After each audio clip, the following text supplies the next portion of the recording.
Nii, jätkame. Maise matka poolel teel.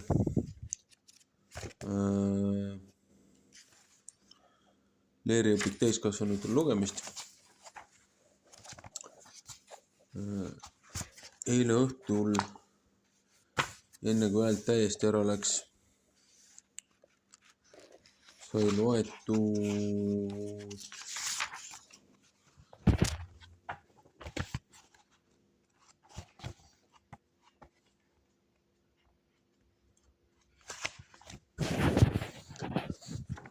loetud polvest, meie isa polvest.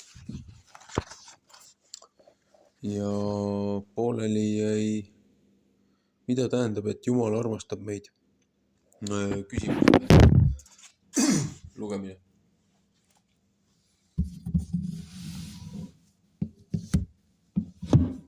Nii.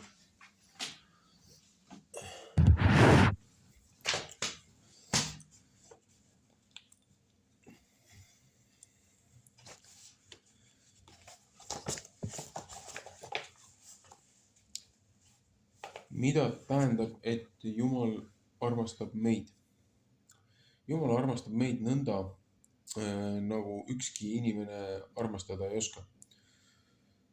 Tema tunneb end meile nii lähedal olevat, et tema vaim elab meie sees, elab meis. Kõigist vigastustest ja kriimudest, mis meie nägu moonutavad, saavad tema vermed. Seda Jumala armastust on patu kaudu töntsiks raspeldatud meeltel raske tajuda. Aga kui see tõesti on nii, siis oleme Jumalale kõigepealt tänuvõlgu. Tänu juba selle eest, et me oleme olemas ja et meile on antud võime kõige hea ilusa üle rõõmu tunda tänu selle eest, et tema annab andeks meie üleastumised ja kustutab meie võlad. Nii me palume, anna mulle andeks mu võlad, ka need, mida ma ise ei märka. Neid on kindlasti palju, et me ei oskakski nende üle arvet pidada, aga need, mida me peaksime kaasinimestelt sisse nõudma, võime jätta sellepärast, et tema rikkusest me saame nii palju, et meie ei pea oma arveid sisse nõudma. Matteuse 18:21-35. Mida tähendab kiusatusse saatmine? 6. palve ütleb, ja ära saada meid kiusatusse. Kuidas võib Jumal kedagi saata kiusatusse? Ühtpidi vaadates on seda täiesti õigus küsida. Jaakobus kinnitab, ärgu kiusatav öelgu, Jumal kiusab mind, sest Jumalat ei saa kiusata kurjaga ja tema ise ei kiusa kedagi. Jaakobuse 1:13. Algteksti sõnast ära saada või ära vii meid kiusatusse võib tõlkida kui remissiivset, ära lase meid sattuda kiusatusse. Igal juhul kiusatused on olemas. Juba see on kiusatus ja kindlasti üks tõsisemaid, kui ma mõtlen, et ka kuri tuleb Jumalast, et ma kirjutan tema arvele halva ja õnnetused. Muidugi ta võiks seda või teist takistada, aga küllap temal on omad põhjused. Kui ta laseb sündmusi nõnda minna, nagu meie vead ja vääratused neid tingivad. Võib-olla jätsime just õigel hetkel palumata, et tema meid hoiaks kiusatusse sattumisest. Sest kiusatus on kogu aeg ja igal pool. Ja kui Jumal meid ei toeta, siis meil niikuinii ei pea kaua vastu. Kui tema oma valguse kinni katab ja käe tagasi tõmbab, siis olemegi kadunud. Louis Adelaide de Bourbon-Condé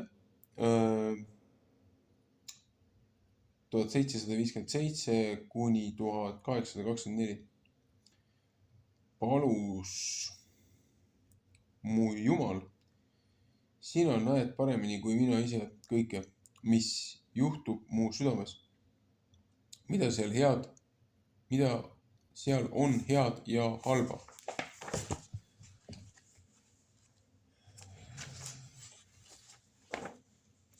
Kõik, mis mina ütlen sinule, on vast üsna ülearune, sest sina tead seda nagunii. Kuid olen õnnelik, et võin rääkida sinuga. Pean sind nii heaks. Olen seda nii sageli kogenud. Tean väga hästi, et sina kuuled heldelt neid, kes oma südamekohtluses pöörduvad sinu poole. Mu Jumal, see, mille pärast ma sind kõige palavamalt palun, on, et sina toetaksid minu nõrkust, et ma sind ei jätaks maha. Mis on kiusatus piibli keelepruugis? Kiusatus on piibli keeles läbikatsumine, proovile panek. See ei ole üksnes algajate osa, vaid kiusatusest tuleb läbi minna ka kõige pühamatel. Ega meid ei kiusata banaalsete pattudega, vaid peenel kombel. Kiusatused olid ka Jeesuse osaks, kes on olnud kõigiti kiusatud otse kui meie ja ometi ilma patuta. Heebrealaste 4:15. Kuid seetõttu, et ta ise on kannatanud kiusatuna, võib ta aidata kiusatavaid. Heebrealaste 2:18. Jeesuse kiusatuses olid messia missiooni puudutavad Matteuse 4:1-10. Kiusatus ründab igaüht meist just meile kõige olulisemast kohast. Õnnis on mees, kes peab vastu kiusatusest, sest kui ta on läbi kiusatud või läbi katstud, saab ta pärjaks elu, mille issand on tõotanud neile, kes teda armastavad. Jaakobuse 1:12.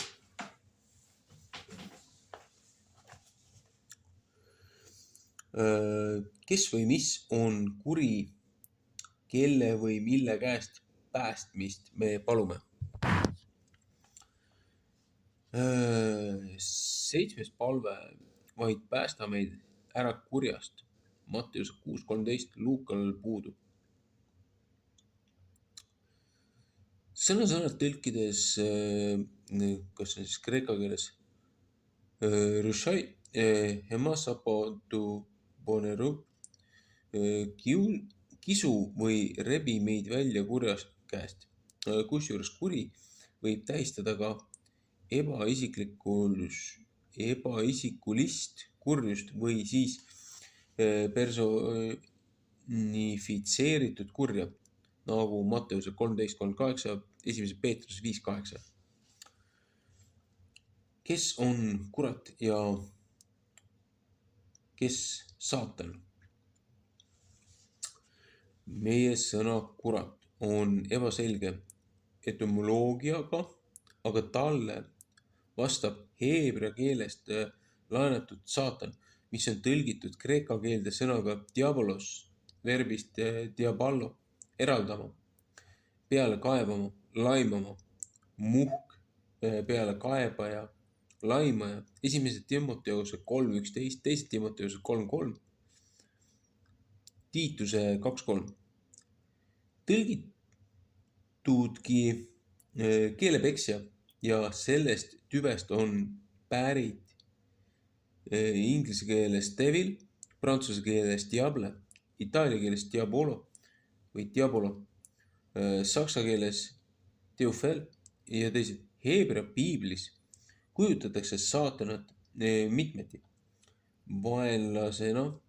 Selleks on inimene 2. Samueli 29:4, 1. kuningate on 11:14 ja muud. Samuti Peetrus Matteuse 16:23. Vastasena selleks on issanda ingel. 4. Moosese 22:22-32.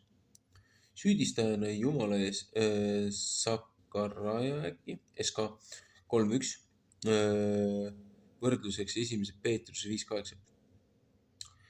Kõige kompaktseimad ja täielikumad viited saatanale on Hiobi raamatu 2 sissejuhatavas peatükis. Kas see HI on siis Joobi raamat või? Siin ütleb Hiobi. Ma mõtlesin, mis see HI võib olla. 2 sissejuhatavas peatükis, kus räägitakse saatana ülesandest uidata ringi selleks, et uurida inimeste tegusid ja kanda neist ette Jumalale. Saatanal Jumala ringi uitava vaatlejana enamasti on teadustada inimestest rohkem halba kui head ning sel moel kujunes välja kujutlus saatanast kui pealekaebajast, vastasest ning alles vastavalt oma nuhi salapolitseiniku kohustele. Algselt oli ta üks Jumala poegadest, isegi kui ta ülesanne ei olnud inimesele eriti meeltmööda. Uues testamendis kirjeldatakse, kuidas meie vendade pealekaebaja, kes kaebab nende peale Jumala ees päeval ja ööl,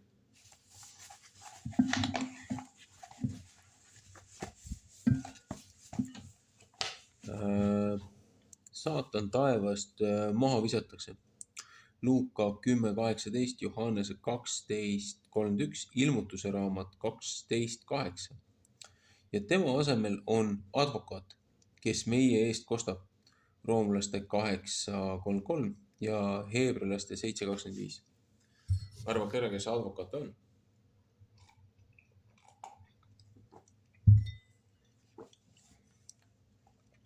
Kuri ja tema võimuala on lai nagu maailm ise. Jeesuse kiusamise loos ütleb kiusaja talle kõiki maailma kuningriike ja nende hiilgust näidates: selle kõik ma annan sinule, kui sa maha langed ja mind kummardad. Matteuse 4:8. Kuri jääb oma käega kõige kaugemasse südamesoppi. Matteuse 9:4-22-18. 1. Korintuse on Kaer Korintus on 5:8. Kui temaga poolikut sõda pidada, siis paistab mõni võit võib-olla küll suur, kuid samas voolab uut mürki hinge. Kuid Jeesus on kurja võitnud. Matteuse 12:28, Galantiuse 1:4, Kolossiuse 2:15. Kui Jumala lihaks saanud sõna püsib meis, me võime ära võita kurja. 1. Johannese 1:14. Sellepärast me palume, päästa meid ära kurjast, nii et mingit sidet ei jää ja Jumal üksi täidaks kogu elu. Johannese 17:15. Siis saab kõik selgeks, siis ei tarvitse enam kedagi karta, ei ennast ega teisi. Selles on Jumala armastus saanud meie juures täielikuks, et meil oleks julgust kohtupäeval, sest otse kui tema oleme meiegi selles maailmas. Armastuses ei ole kartust, vaid täiuslik armastus välistab kartuse, sest kartusel on ees karistus, aga kartja ei ole saanud täiuslikku armastust. 1. Johannes 4:17. Miks meie isa palve lõpeb Jumala ülistamisega?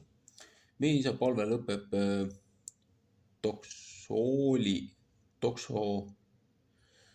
doksoloogiga.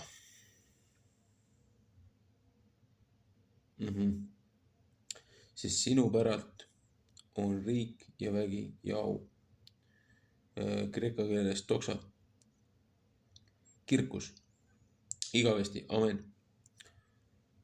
See lõpp puudutab palve Uue Testamendi käskkirjades, aga taoliselt lõppesid ka juudi palved, võrdluseks näiteks roomlaste 9.5 ja võib arvata, et ta oli üsna algsest peale koguduse vastus eestpaluja sõnadele nagu meiegi liturgias. See viib tagasi palve alguse juurde. Luter seletab, ma pean olema kindel selles, et selline palve on meelepärane Isale taevas, et ta võtab seda kuulda, sest tema ise on käskinud meid nõndaviisi paluda ning tõotanud, et ta tahab meid kuulata. Amen, amen, see tähendab jah, jah. Ameth on siis vana aja sõna, mis tähendab tõde. See sünnib tõesti nõnda. Aamen, aamen, see tähendab jah, jah, see sünnib tõesti nõnda. Mida tähendab aamen? Tõlkimata jäetav sõna aamen pärineb heebrea keelest. Heebrea keeles aamen tähendab tugev püsiv olema. Ta ei ole vaid soov, et miski oleks nõnda, vaid kinnitus, et see on nii. Et nii see on. Sõna kasutatakse pidulikel puhkudel, et väljendada oma nõustumist öelduga 4. Moosese 5.22, 5. Moosese 27.15-26, Nehemia 8.6, Psalmide 41.14, Jeeremia 11.5. Eriti aga kogunenute ühise tänusõnana. Esimese ajaraamat 16.36, Psalmide 106.48. Uues testamendis on sõna tõlgitud, kui ta on lause alguses kreeka keeles aletos, ep aletias, tõesti, tõepoolest. Matteuse 10.23, 19, 28, Luuka 4.25, 9, 27, 12, 44 ja 21.3. Aga teksti lõpuosades vahel ka tõlkimata jäetud, näiteks Matteuse 5.26, 26.34 sõna võeti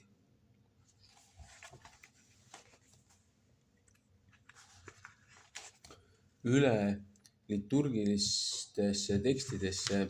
Vaata roomlaste 1.25,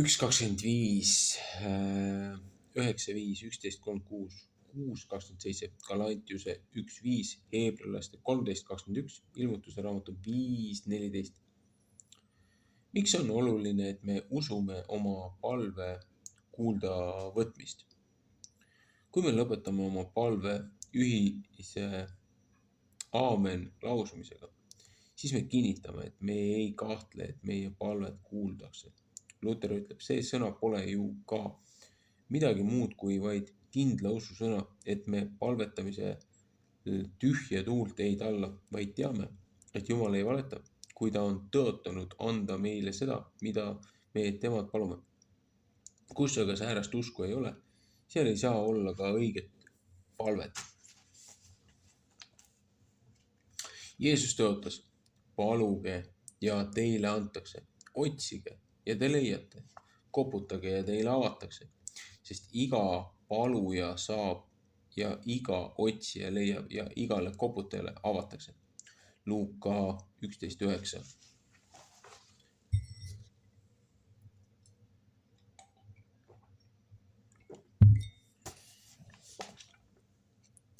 Meie igapäevane kogemus on küll pigem see, et paljud anumised jäävad kuulmata, uksed suletuks ja soovitu leidmata.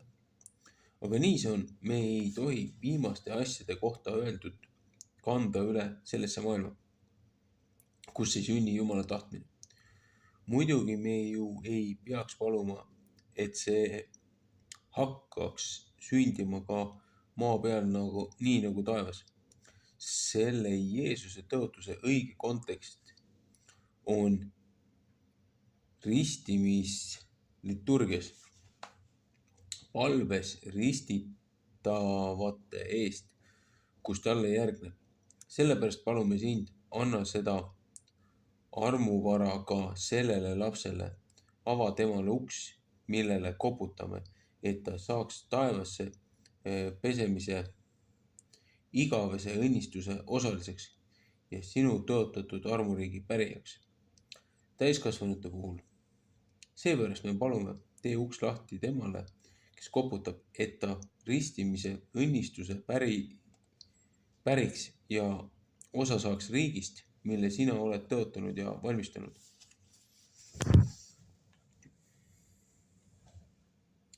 Milline on õige usaldus, et Jumal annab meile parima? Jeesus kinnitab, kui te jääte minu külge ja minu sõnad jäävad teisse, siis paluge, mis te iganes tahate ning see sünnib teile. Johannese 15:7.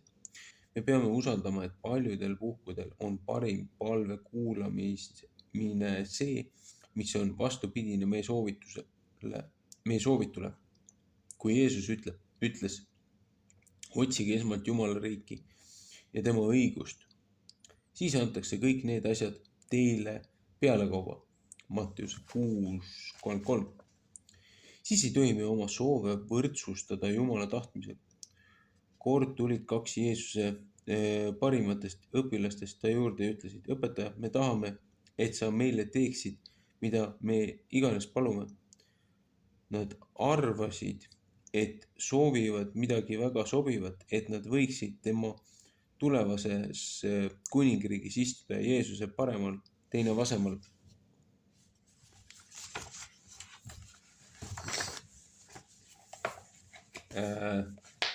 Käel. Jeesus pidi neile ütlema.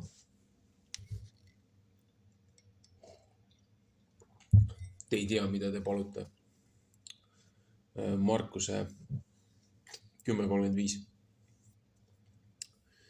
Kui juba maine isa pisipojale, kes lihtsalt oma käe välja sirutab ja ütleb anna, ei anna kala asemel madu ega muna asemel skorpioni. Luuka 11:11. Kui palju enam peab taevane isa jätma meid tühjade kätega, sest me palume pahasti. Jaakobuse 4:3. Jeesuse nimel palumine tähendab palumist tema vaimus. Tõesti, ma ütlen teile, mida te iganes palute isalt, seda ta annab teile minu nimel. Tänini ei ole te midagi palunud minu nimel. Paluge ja te saate, et teie rõõm oleks täielik. Johannese 16:23. Millal on inimene rahul? Me rõõmu ei tee täielikuks, kui tahes suure hulga meie endi soovide rahuldamine. Paljud soovid on tegelikult vaid rahuldamatuse väljenduseks. Üks juut küsib teiselt, kumba sa tahaksid rohkem, kas 6 tütart või 6 miljonit dollarit? Rumal küsimus, loomulikult 6 miljonit. Vale. Kui sa saaksid 6 miljonit dollarit, tahaksid sa veel rohkem saada. Kui sul aga oleks 6 tütart, kas siis ei oleks juba küllalt?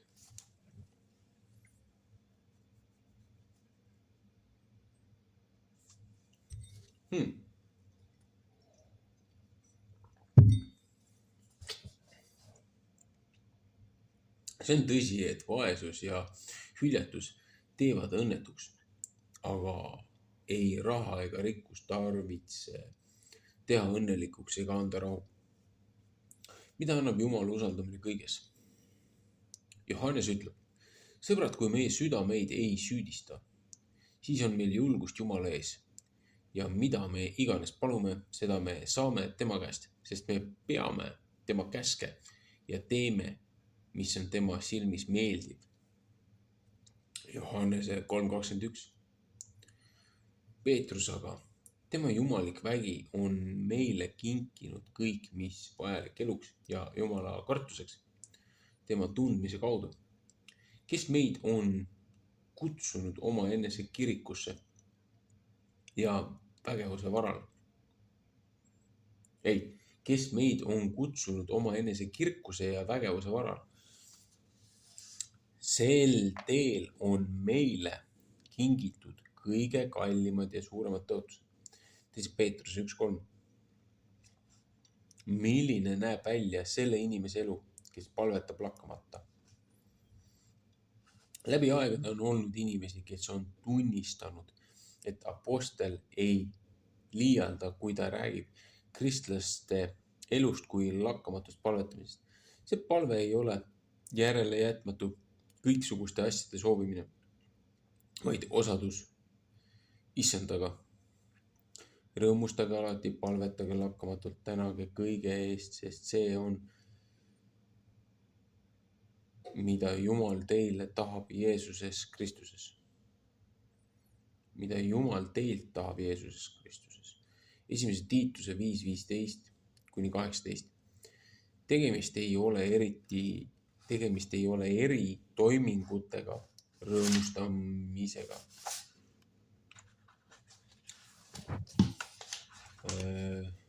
palvetamisega, tänamisega, vaid ühe ja sama hoiakuga, mida vaid eri külgedelt püütakse kirjeldada. Jumal ei taha meilt mingeid häid või tublisid vagaduse tegusi, vaid pakub elu uut kvaliteeti. Ja ta ei õpeta ainult, vaid annab selleks väär. Niisamuti on lugu pideva valvamise ja ärkvel olemisega. Kui meie peame unega võitlema, siis on hirmus raske silmi lahti hoida. Võitlemine on aga tarbetu. Kui käsil on midagi põnevat, siis uni ei kipugi kallale. Ärkvel on vaja olla millegi muu pärast, mis meid iseenesest ärkvel võib hoida. Kui inimene on täidetud püha vaimuga, kui seespoolt on rõhk kõrgem kui väljas, siis ta võidab väed, mille vastu ta muidu oleks võimetu ja kaitsetu. Meil tuleb eneselt maha panna endise eluviisi poolest vana inimene, kes laostub petlike hirmude käes ning saada uueks oma mõistuse vaimus ja võtta üle uus inimene, kes on loodud Jumala sarnaseks, tõesti tulevas õiguses ja pühaduses. Efesuse 4:22. Jeesus pakub meile seda võimalust. Me võime saada vägevaks issandas ja tema tugevuse jõus. Efesuse 6:10. Nii et palvetamine on rõõm ja tänu tõuseb huultelt iseenesest. Kuidas saab olla ärkvel? Nende asjade teoreetilisest teadmisest ei piisa. Kui kõik ümberringi on ebanormaalne, siis on raske olla normaalne. Kui kõik elavad allapoole inimesele võimalikku taset, siis libiseme ka ise toimima samuti. Nii peavad apostlid unest ärganutele ikka ja jälle kordama. Olge kained, olge ärkvel. Efesuse 5:14, 1. Peetruse 5:8 ja nii edasi. Tähtis on õppida selgemalt nägema. Ärkvel olla aitab taip, et iga hetk on eriline, iga silmapilk on ainukordne. Miski ei kordu, ei tohi ennast petta ega lohutada, et tulevased hetked või tunnid, päevad või aastad saaksid korvata praeguse hetke minna laskmist. On suur eksitus loota tulevikult, olgu ükskord taevas või siin maa peal mingit palka või hüvitust tänase tegemiste või tegema jätmiste eest. Jumal annab meile vaid hetki. Kui keegi ei usalda või ei taipa neid hetki vastu võtta, siis ta jääb neist lihtsalt ilma.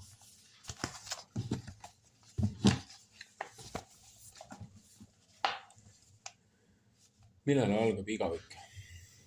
Igavik ei ole lõpmatult pikk aeg, vaid ajapiiride kadumine. Jumal tahab anda meile igaviku just praegu, just selles hetkes, mitte alles surma järel, mitte alles taevas.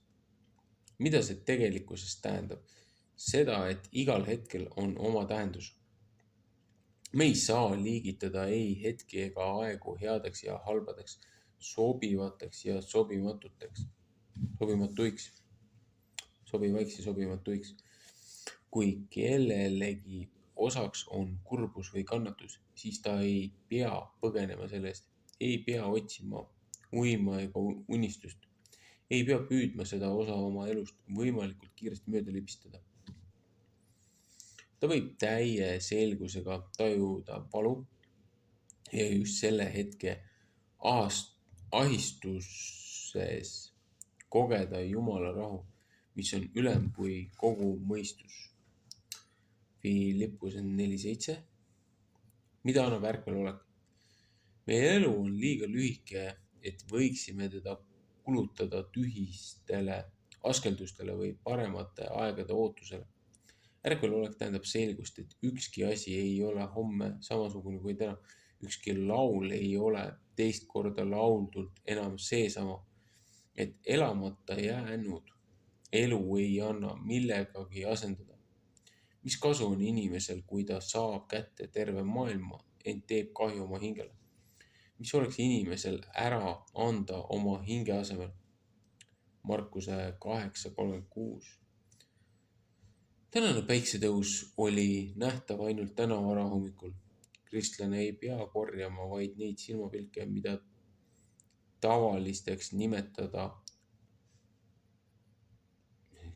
Kristlane ei pea korjama vaid neid silmapilke, mida tavatsetakse nimetada õnnelikeks. Ta võib võtta Jumala käest kõik, iga silmapilgu tema anina. See, kes on ärkvel, kes näeb asjadest läbi, ei lase asju ahistavatel asjadel end muserdada. Paulus ütleb, et risti inimesed on kui kuivad. Täna ei oska üldse lugeda. Paulus ütleb, et risti inimesed on kui kurvad, aga ikka rõõmsad, kui vaesed, kes aga paljusid teevad rikkaks, kuid need, kellel ei ole midagi, ent kelle päralt on kõik. 2. Korintuse 6:10. See, kes elab igavikus, ei sõltu enam kaduvatest asjadest, vaid vaatab kõigele imestavi silmi. Kui me endasse ausalt vaatame, siis küllap peame tunnistama, et enamus elust on möödunud poolunes või kogunisti magades ning et on olnud vaid väheseid hetki, mille kohta saame öelda, et oleme olnud täiesti ärkvel, aga nende hetkede eest tasub olla eriti tänulik. Ei, see ole kogemata, et apostel ühendab ärkveloleku tänulikkuse tundega. See, kelle silmad on läinud lahti nägema tõelust, näeb igas asjas püha. Ja kui see meie elus veel nii ei ole, siis teadkem, et see on ainus asi, mida tasub taotleda.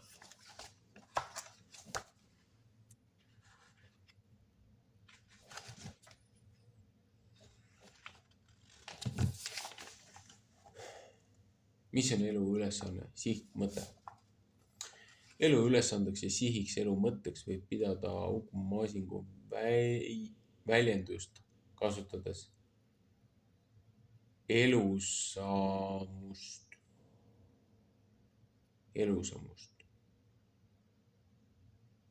Elu on mõttekas siis, kui inimene saab olla intensiivsem, teadlikum, virgem eilsest.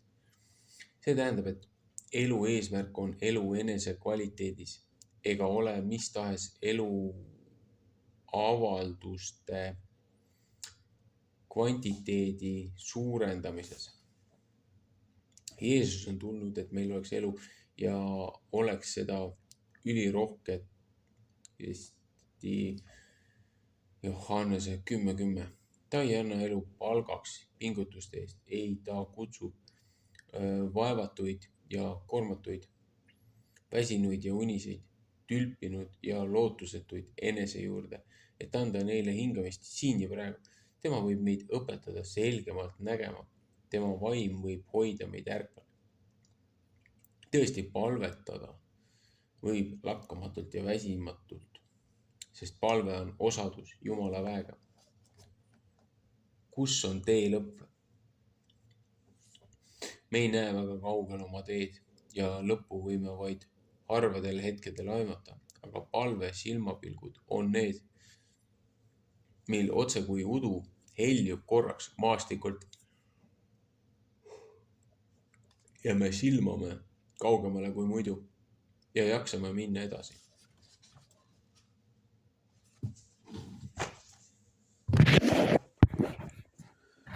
Nii.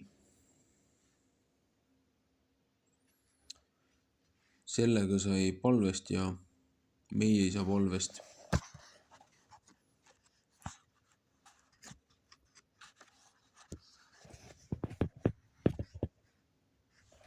Siis loetud.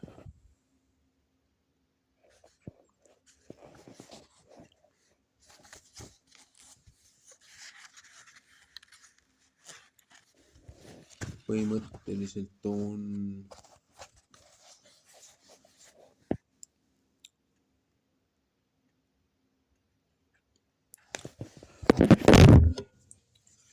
kaks pealkirja veel, 2 sektsiooni, lugeda seda.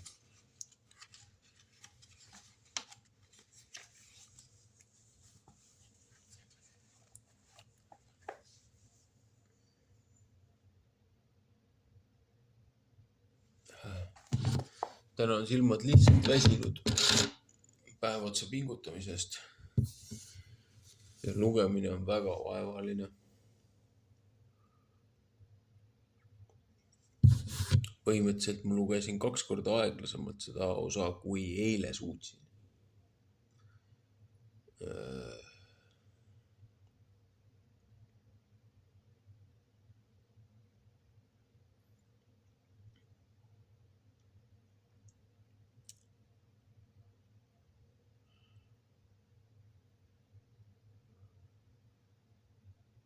Olgu.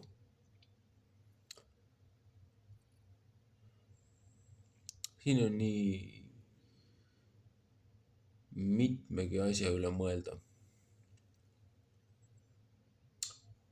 Ühest küljest on see peatükk natukene liiga keeruliseks tehtud. Teisest küljest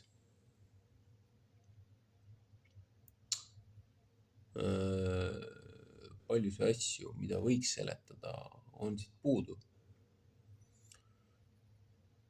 Aga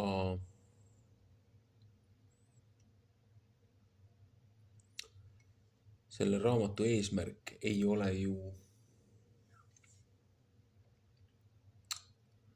asendada looja elavat sõna. Piibli kirjutisi, vaid anda meile juhised ja huvi vaadata edasi. Seepärast, et kogujate raamat Ecclesiastiks ja psalmide raamat, seepärast, et üks kuningatest autorid on väitnud, et enamus neid on kirjutatud ühe kuninga poolt.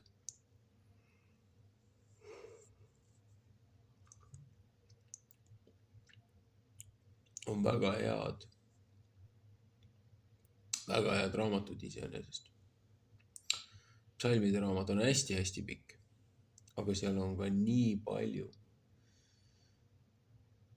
peaaegu igaks elujuhtumiks.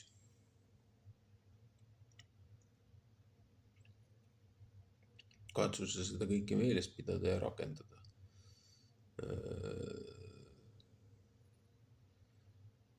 Tänu andes, loojalt õnnistades, loojalt õnnistust saades,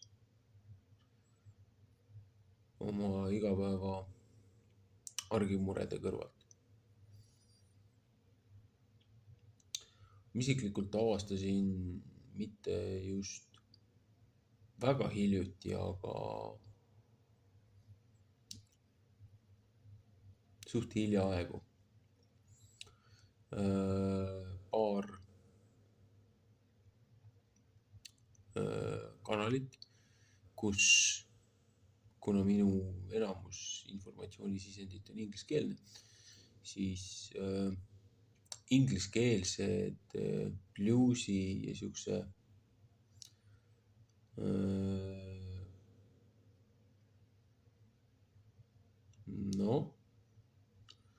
kohati natukene country poole, aga ikkagi rohkem bluesi võtmes, bluesi stiilis, bluesi muusika, et nagu põhimõtteliselt piibliraamatud.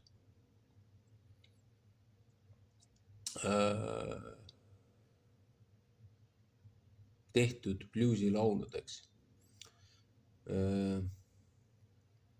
Ilmutuste raamat oli näiteks rocki versioon ja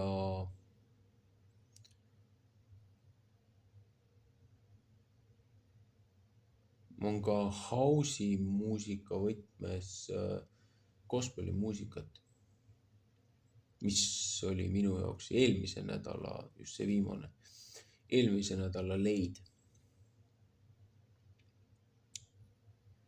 Ja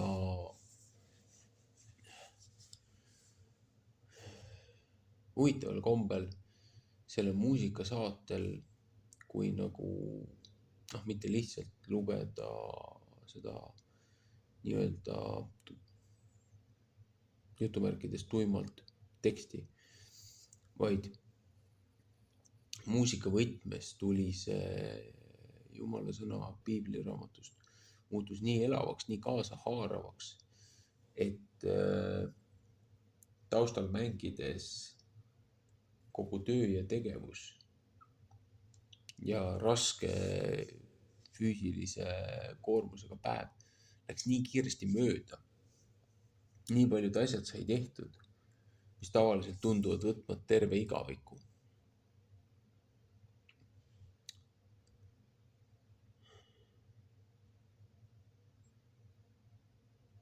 Aga põhimõtteliselt sain ju ka panna ennast palverütmi looja toe ja looja abikätte andes. Asjad lähevad palju ladusamalt, palju kergemini, palju lihtsamalt ja palju rõõmsamalt.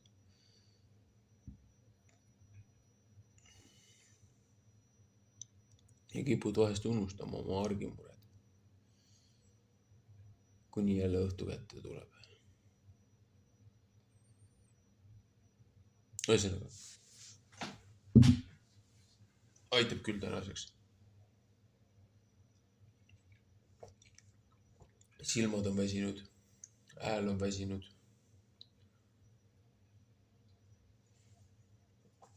Keha nõuab puhkust.